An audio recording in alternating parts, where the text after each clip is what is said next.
درود بر شما دوستان. در این ویدیو میخوام نحوه اتصال اندروید آتو پژو 2008 رو بهتون آموزش بدم به اون دوستانی که هنوز نمیدونن.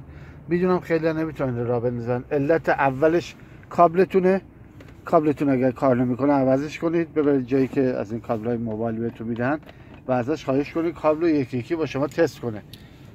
برای منم مثل خیلی از شما تایپ سیه، ولی تایپ سی کار نمیکنه. حتی تایپ سی آکبندی که فابریک رو خود موبایل میومد قبلا، رو گوش جدید که اصلا گوش نداره سیما، ولی اونا هم حتی کار نمیکرد. من رفتم اونجا بین 7 8 تا سیم بالاخره اینو انتخاب کردم که کار میکرد.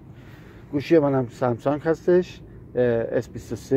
الان میخوام اینو اتصال کنم بهش. وقتی که اون USB سر جای خودش وصله و این سر دیگه کابل رو میزنید، من مجبور شدم با دو تا گوشی اینو براتون فیلم بگیرم. گوشی رو اینجا چیز کنم که تکون نخوره و میخوام ببینید به محضی که دنبال یه جایی میگشتم محکمش کنم، گوشی رو اینجا محکم کردم. خب ببینید به محضی که من کابل میزنم روی اندروید اوتومون چی میشه. من دیگه اینجا رو نمیگیرم که کابل رو وصل میکنم، اینجا رو میگیرم که شما عزیزان ببینید. نگاه کنید، به محضی که کابل رو زدم اینجا یه پیام میاد، یه بوقی میشنوید و اوکی رو میزنید. پس از اون گوگل مپس شما از روی چیز لود میشه و یک سری آیکون هم این پایین میاد. این آیکون ها بسته به این که کدوم رو ستاپ کرده باشه فرق میکنه. برای شما میوزیکتون یا موسیقی هم که روی گوشی دارید باید شروع به پخش کنه. برای من نمیکنه چون خودم نخواستم. برای من تلگرام هم هست، واتساپ هم هست و چیز این هم که تلفنه، یعنی اصلا میشه باید زنگ زد و شماره گرفت و از این حرفا.